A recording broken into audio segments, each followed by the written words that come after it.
I think I'm going to like you. That's not important.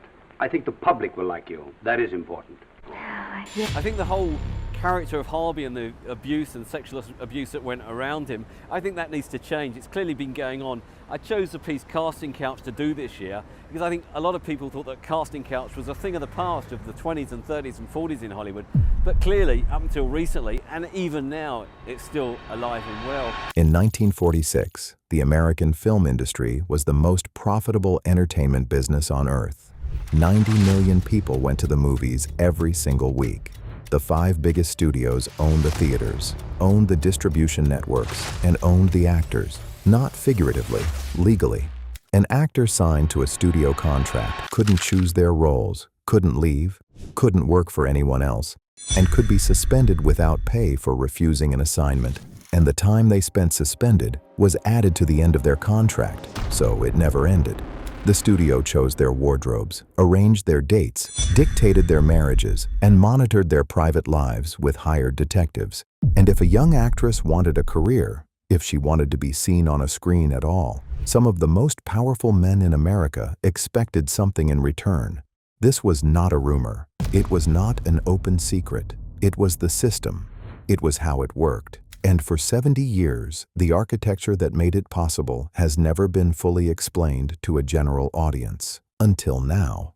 The year 2026 marks exactly 70 years since 1956, the year the Hollywood studio system began to visibly collapse. Marilyn Monroe shattered her contract. A gossip magazine dragged the industry's private life into a courtroom, and the legal, economic, and moral pillars that had protected the most powerful men in entertainment for 40 years buckled simultaneously. This is the story of how the casting couch was built, how it operated, who it destroyed, and why the line from a 1940s studio office to Harvey Weinstein's hotel room is a straight one: the machine. To understand the casting couch, you have to understand what the studios actually were. From the 1920s through the 1950s, Hollywood was an oligopoly. 5 companies, MGM, Paramount, Warner Brothers, 20th Century Fox, and RKO, controlled everything. They made the films, distributed the films, and owned the theaters that showed the films. This was called vertical integration. It meant that from the moment a script was written to the moment a ticket was torn, one company controlled the entire pipeline. 3 smaller studios, Universal, Columbia, and United Artists, operated underneath them. The instrument that made this possible for actors was the 7-year contract. When you signed, the studio owned your professional life.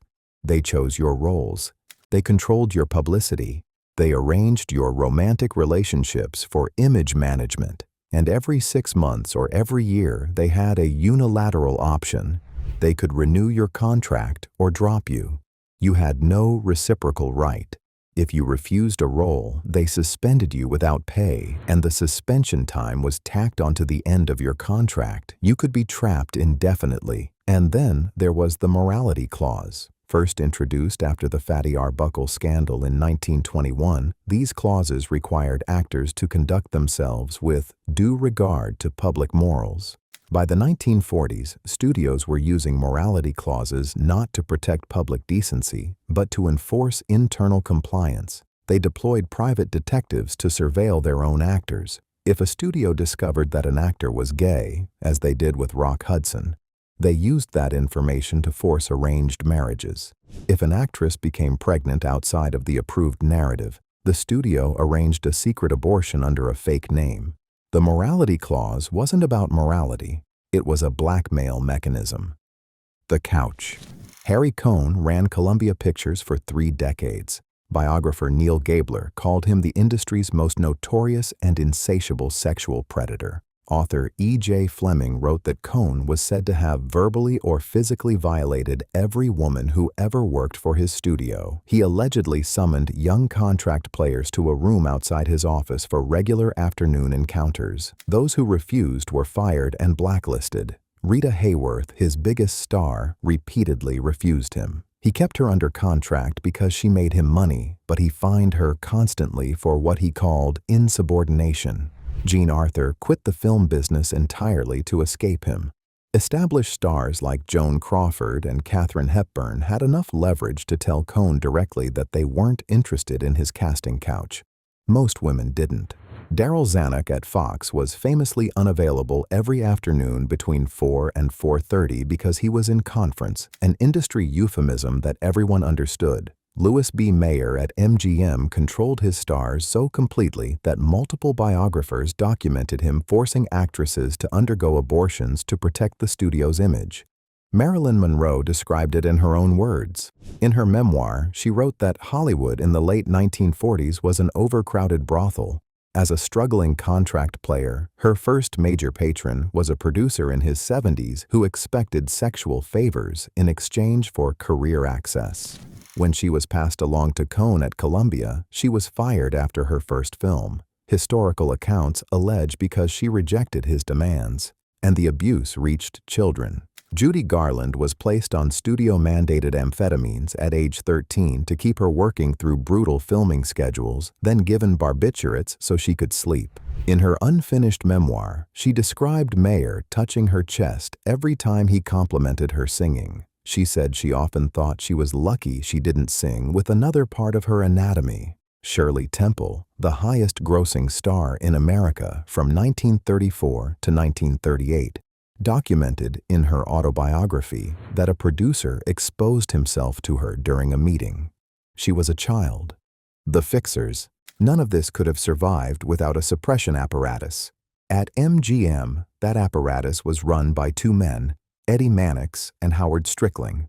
Their official titles were publicity executives. Their actual job was to make problems disappear.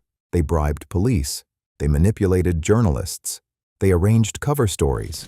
They destroyed anyone who tried to speak.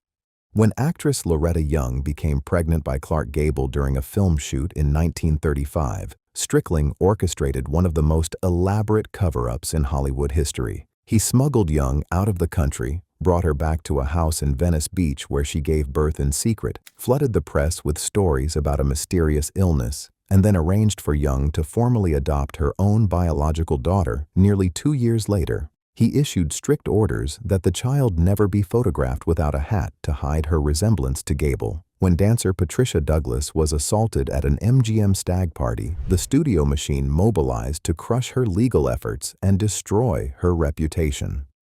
1956. The year the wall cracked. By the mid-1950s, the system was dying. The 1948 Paramount decree had ordered studios to sell their theater chains, gutting their guaranteed revenue. Television was devouring their audience. Weekly cinema attendance plummeted from 90 million in 1946 to roughly 45 million by 1956. And actors were finally fighting back, armed with the legal precedent set by Olivia de Havilland's 1943 lawsuit, which established that no personal service contract could be enforced beyond 7 calendar years. Marilyn Monroe delivered the killing blow. After wrapping the 7-year itch, she walked out on her Fox contract, moved to New York, and in January 1955 announced the formation of her own production company, Marilyn Monroe Productions. Fox suspended her, assuming they could starve her out. She held firm for a year. In January 1956, Fox capitulated. They gave her a new contract with a higher salary, director approval, and the right to produce her own films. A female star had seized the means of production from the most powerful studio in Hollywood. It had never happened before. And then, Confidential magazine blew the wall wide open. Founded in 1952, Confidential specialized in publishing the secrets that studio fixers had spent decades burying. The studios fought back by pressuring the California Attorney General to file criminal charges. The resulting 1957 trial, called the Trial of 100 Stars, forced the defense to subpoena 200 celebrities to testify under oath about their private lives. Frank Sinatra and Clark Gable literally fled the country to avoid being served. The trial ended in a mistrial, but the damage was permanent. The myth of the pristine movie star, manufactured by the fixers, was destroyed forever. The straight line to Harvey Weinstein. The studio system collapsed, but the casting couch didn't. It just changed shape. What Eddie Mannix accomplished with bribery and intimidation, Harvey Weinstein replicated with corporate lawyers and non-disclosure agreements. For 30 years, Weinstein used NDAs and private settlements to silence accusers, the modern equivalent of the fixer model. On October 5, 2017, the New York Times published an investigation by Jodi Kantor and Megan Twohey. 5 days later, The New Yorker published Ronan Farrow's report. Over 80 women ultimately accused Weinstein. He was convicted in New York, convicted again in Los Angeles, and is currently serving a 16-year sentence. The cascade took down Roger Ailes at Fox News, Les Moonves at CBS, Brett Ratner, and Bill Cosby. The Stand Act in California voided NDAs for sexual harassment settlements. New York banned forced arbitration of harassment claims. And in December 2025, SAG-AFTRA ratified its first-ever intimacy coordinator agreement, establishing mandatory on-set safety protocols that went into effect in February 2026. What's changed and what hasn't?